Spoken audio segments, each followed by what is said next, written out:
একটা ফ্যামিলিতে একটা ফ্যামিলি কার্ড দিবে, আলটিমেটলি নামটা সুনামটা অর্জন করবেন তিনি, কিন্তু টাকাটা আমাদের। 2/3 মেজরিটি এমন একটা জিনিস, আপনি whatever you say that is law. দেখুন, আমি রাজ্জাকি ভাইয়ের সঙ্গে একটু দ্বিমত পোষণ করবো এই জায়গায়। আজকে যেই প্রধান বিরোধী দল হিসেবে সাম্প্রদায়িক শক্তিকে আপনি দেখতে পাচ্ছেন, এরা যদি আরো বড় হয়ে চলে আসতো, অর্থাৎ 2/3 মেজরিটি বিএনপির হাতে না থাকতো, তাহলে তো বাংলাদেশের চেহারাই তারা বদলে ফেলতো।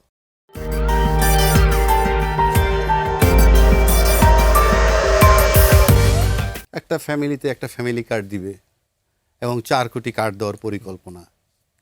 4 কোটি কার্ড মানে 4 কোটি পরিবারে মোটামুটি 18-20 কোটি লোক কাভার হয়। 2,500 টাকা করে মাসে দিবে, অথবা ইকুইভ্যালেন্ট খাবার দাবার, ঘুরে ফিরে টাকা।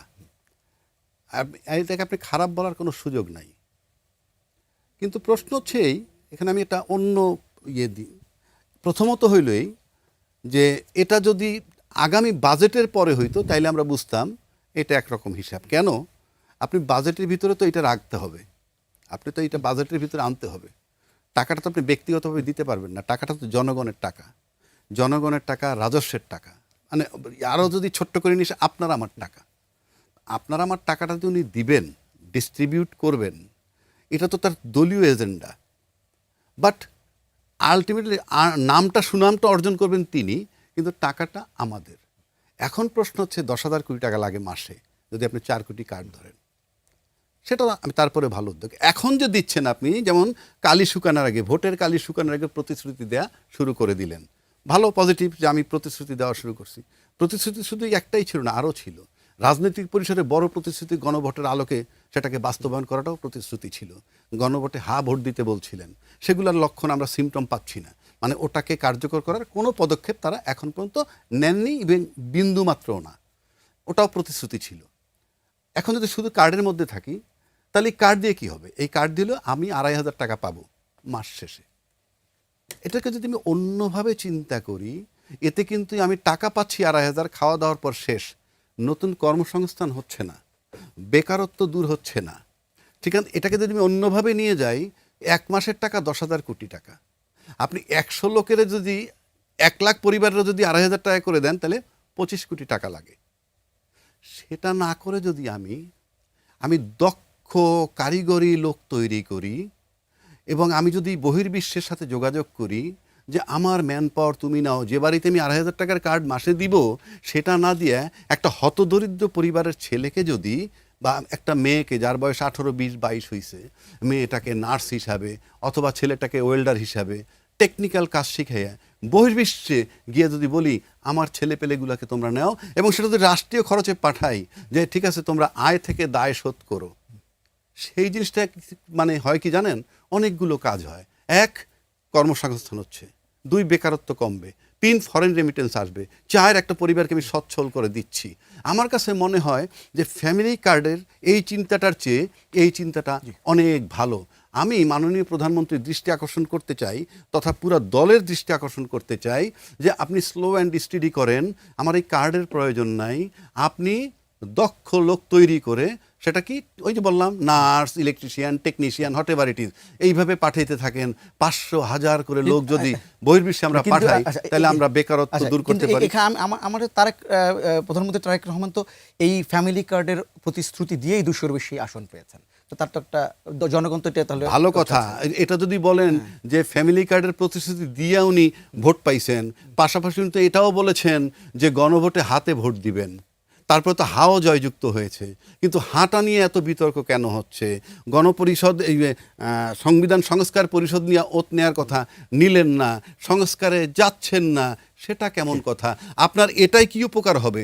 এটাই ব্যক্তি 2,500 টাকা পাইল, আর ওটার সাথে তো পুরা দেশের সার্বভৌমত্ব, সংবিধান সংস্কার, মানুষের রাজনৈতিক পরিবর্তন, সব কিছু তো বিশালভাবে সম্পৃক্ত। তো সেটাকে আপনি প্রতিশ্রুতি হিসেবে দিয়ে সেটা আদৌ অ্যাকসেপ্ট করতেছেন না, আর 2/3 মেজরিটির বলে। আর এটাকে আপনি 2/3 মেজরিটির বলে, যেখানে আপনার কোনো বাজেট এখন পর্যন্ত নাই। এই যে বাজেট থেকে এই টাকাটা যাচ্ছে সেটা তো বিগত সরকারের বাজেট, তার ভিতরে তো এটা ছিল না। সংসদে কি আপনি আদৌ আলোচনা করছেন এই টাকাটা আমি কোত্থেকে নিব, কিভাবে নিব? আপনার তো আলোচনা করা প্রয়োজন। মাহবুবা, যদি এই সরকারের 1 মাস আপনার কাছে। ধন্যবাদ, শুভেচ্ছা। সরকারের ১ মাসে প্রাথমিকভাবে যেটা মনে হয় যে শুরুটা খারাপ নয়, বেশ মার্জিত ভঙ্গিতে সরকার এগুচ্ছে।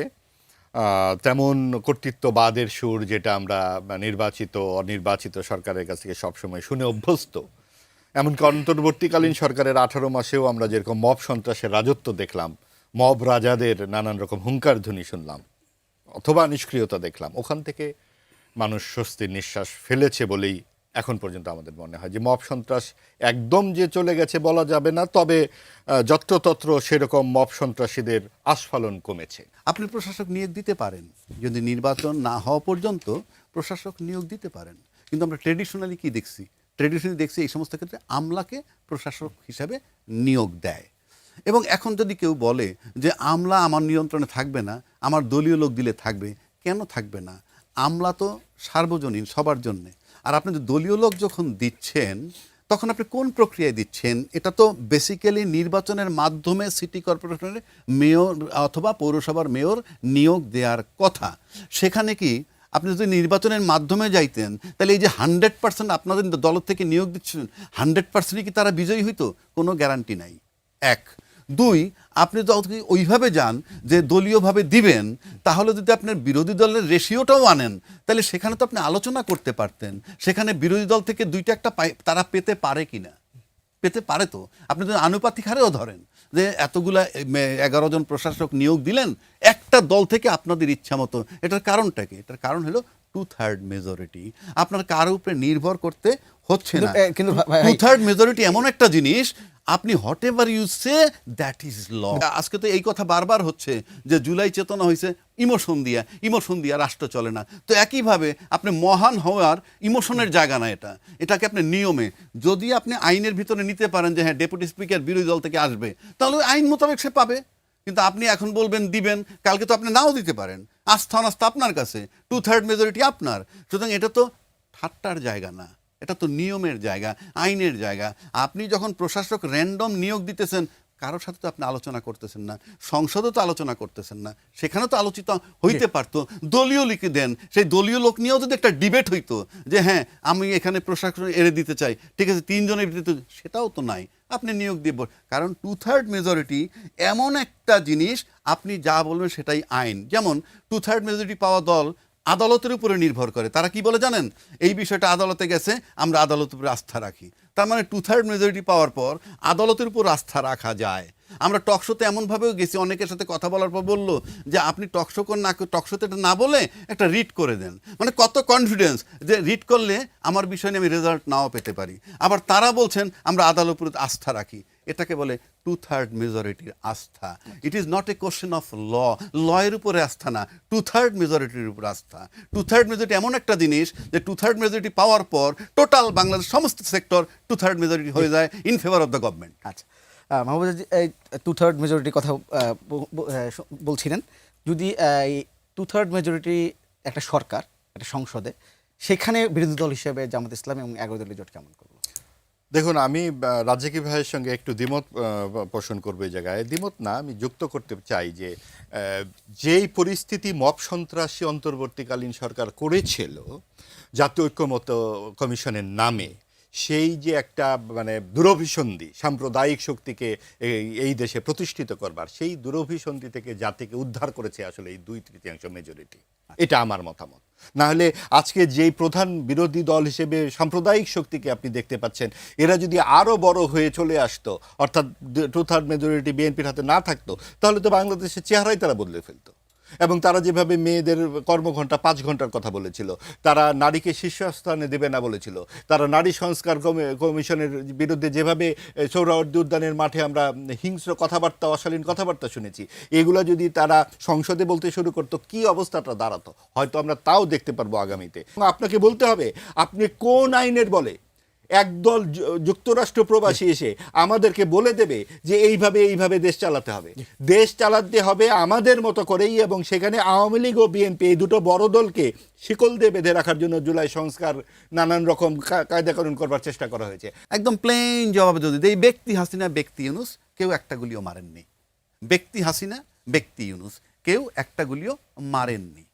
তারপর আসতে পারে যদি হুকুমের ব্যাপার, সেটা অন্য আসপেক্ট।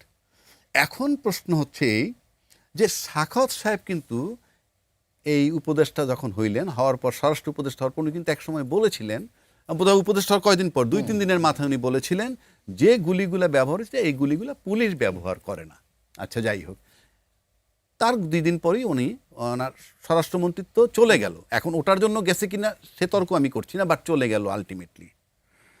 তাহলে এখন যে বিষয়টা আমাদের সামনে উপস্থিত সেটা হইল, আজকের যারা সরকার তারা কিন্তু সেদিন বলেছিলেন যে বিচার একটা চলমান প্রক্রিয়া এবং সময়ের ব্যাপার, এবং এই বিচার অব্যাহত থাকবে, কিন্তু নির্বাচন হয়ে যাক, এই ধরনের নির্বাচনের দাবি ছিল। আমি কোনোটাকে অযৌক্তিক মনে করছি না, কিন্তু যেহেতু নির্বাচিত একটা সরকার চলে আসছে অলরেডি, সুতরাং তাদের এখন নৈতিক দায়িত্ব এই বিষয়ের উপরে অ্যাকশনে যাওয়ার। অর্থাৎ মারা গেছে ছাত্র জনতা, এটা সত্য, মারা গেছে পুলিশ, এটা সত্য, এবং অভ্যুত্থানের সময় অভ্যুত্থানের সরকার পলাতক, এবং সেখানে এই যে হত্যাগুলো হয়েছে সেটার বিচার করা খুবই জরুরি। এবং এই বিচার করতে গেলে সরকার একটা প্রতিশ্রুতিবদ্ধ, বিচার করে তারা কনফার্ম করবে আদালতের মাধ্যমে, হ্যাঁ, যে কে গুলি করেছে, কে হুকুম দিয়েছে, কার গুলিতে মারা গেছে। অবশ্যই এর বিচার করাটা খুবই জরুরি। আপনি কি কোনো মন্তব্য করবেন কিনা? না, আমার এই মন্তব্য একে রাজ্জাকি ভাই যেটা বললেন সেটার সাথে আমি খালি যুক্ত করতে চাই যে আমাদের দেশে কিন্তু রাজনৈতিক হত্যাকাণ্ডের কখনো বিচার হয় না। আপনি বিচারটা হোক। হ্যাঁ, 1975-এর 15ই আগস্ট, 81 সালের 30শে মে জিয়াউর রহমান হত্যাকাণ্ড, কোনোটারই কিন্তু প্রকৃত কারণ আমরা ধরতে পারলাম না এর পেছনের। এটাও যদি এভাবে ঝুলে থাকে তাহলে কিন্তু এই প্রসঙ্গগুলো উঠবেই। সাখাওয়াত সাহেব কিন্তু এই নতুন সরকার আসবার পরে সে এক সাক্ষাৎকারে আবারও সেই কথা বলেছেন যে আমার চাকরি চলে গিয়েছিল ওই কথা বলার জন্য। কেন তার চাকরি চলে গেল? তার মানে এই বিষয়গুলো অবশ্যই ভালোভাবে উদ্ঘাটন করা দরকার। আমরা তাহলে একটু যদি ঈদের পরের রাজনীতির বিষয়টা একটু আমি একটু আপনাকে জিজ্ঞেস করি। সংস্কার নিয়ে একটা বড় বিষয় আছে, গণভোট যেটা বলছে, গণভোট এবং সংবিধান সংস্কার পরিষদ, সেটি নিয়ে এক ধরনের আলোচনা আছে, এবং অনেকে আশঙ্কা করছে যে ঈদের পরের যে রাজনীতিটা সেটি এই বিষয়টি অনেক বেশি প্রভাব ফেলবে, এবং যেহেতু বিরোধী দল মাঠে একটা আন্দোলন হুমকি দেওয়া আছে, সব কিছু মিলে আপনার এই যে সংস্কার কি হবে, এবং যেহেতু সবে জুলাই সনদে স্বাক্ষর করেছে প্রতিটা রাজনৈতিক দল, এখন আবার জুলাই সনদ নিয়ে রাজনৈতিক দলগুলো আলাদা আলাদা বক্তব্য দিচ্ছে, ঈদের পরে আসলে এই বিষয়টি কতটা গুরুত্বপূর্ণ হয়ে উঠতে পারে রাজনীতিতে? আপনি যদি আমাকেই প্রশ্ন করেন এটা কিন্তু ঈদের পর রাজনীতি কেমন হতে পারে, এটা কিন্তু একটা ভবিষ্যৎ ব্যাখ্যার মতো। তো আমি একটা কথা বলি, আপনি একজন হোস্ট, মাহবুব একজন বিজ্ঞ আলোচক, এই যে আমরা আলোচনা করছি, লেখাপড়া করি, বিদ্যা মানে সাহিত্যিক, বৈজ্ঞানিক, সায়েন্টিস্ট, ডাক্তার, ইঞ্জিনিয়ার, আপনার যা কিছু হন না কেন, আপনি পরবর্তী মুহূর্তে আপনার জীবনের জন্য কি আসতেছে আপনি কিন্তু তা জানেন না। অনুমান করা যায় তো? কিচ্ছু অনুমান করা যায় না, ইনফ্যাক্ট অনুমান করা যায় না। এখন মিলে গেলে ভিন্ন কথা, দুইটা দল খেলতেছে ক্রিকেট, আপনি যদি বলেন একটা দল জিতবেই, আজিজ ভাই কইল না ড্র হবে, আপনি কইলেন খেলা পরিত্যক্ত হবে, তিনটের একটা তো হবেই। সুতরাং এখানে তো বিজ্ঞর কিছু নাই। কিন্তু একটা কথা আছে, আপনি দেখে যে ভবিষ্যৎবাণী করবেন, তাতে আমরা যদি ইলেকশন পূর্ব প্রতিশ্রুতিগুলো দেখি, এই যে কি সংস্কার কমিশন হয়েছিল, তারপরে জুলাই সনদে স্বাক্ষর করা, তারপরে গণভোট পর্যন্ত যাওয়া, তারপরে গণভোট হয়ে যখন নির্বাচন হয়ে গেল, তারপরে যখন আমরা একটা অ্যাকশন দেখতেছি, আমরা তো মনে করছিলাম যে নির্বাচন হয়ে যাওয়ার পরেই যখন ওত নিবে, দুইটা ওত নিবে, দুইটা ওত নেওয়ার পর গণভোটের আলোকে সংস্কার করতে যাবে, কই সেগুলো তো হচ্ছে না। পরবর্তী মুহূর্তে কী আসতেছে আমরা জানি না। রাজনীতিবিদরা বলেন এক, করেন আর এক। হা ভোট জয়যুক্ত হলো, আমাদের আজকের প্রধানমন্ত্রীর কথায় সবাই ভোট দিছে বলে আমরা বলতেছি। এখন আমরা বলতেছি যে ইঞ্জিনিয়ারিং করে গণভোটে এত % ভোট নেওয়া হয়েছে। তো ইঞ্জিনিয়ারিং করেই খালি গণভোটটাকে হাজয়যুক্ত করছে, নাকি ইঞ্জিনিয়ারিং হইলে শুধু এই একটা পোর্শনই হয়েছে, না অন্যান্য জায়গায় হয়েছে? আপনি যদি সৈয়দা রেজওয়ানার কথা নিয়ে আসেন, উনি বলছেন উগ্রপন্থীদেরকে ঠেকানোর জন্য যা করা দরকার সেটা করেছে, মেইন স্ট্রিমে আসতে না পারে, এটা উনি তো অ্যাডমিট করছেন, ওটা বলেছেন। তার মানে কি তাদেরকে ঠেকাইছে? তো তাদেরকে ঠেকানোর মানে তো আরেকজনের আগানো। তাহলে তো আপনি উনি যাদেরকে ঠেকাইছে তাদের ক্ষতি করলো না লাভ করলো সেটা বড় কথা নয়। বড় কথা হলো পুরো নির্বাচনের যে প্রক্রিয়াটাকেই সে বিতর্কিত করে দিল। এই যে বিতর্কিতটা করে দিল, এটা তো কাজটা ভালো করলো না। এটা হলো 1 নম্বর। 2 নম্বর, রাজনীতিবিদদের সম্পর্কে একটা কথা আছে না যে শেষ বলতে রাজনীতিতে কিছু নাই, সকালে একটা বলবেন, বিকেল একটা বলবেন। এটা কিন্তু রাজনীতিবিদরা সবাই অ্যাপ্রুভাল দেয় এবং কর্মীরাও সেটাকে মেনে নেয়। রাজনীতিতে শেষ কথা বলতে কিছু নেই, এই একটা জায়গা। আচ্ছা, আরেকটা জায়গা হইলো রাজনীতিবিদদের সংজ্ঞা কি বাংলাদেশে? পরিষ্কার।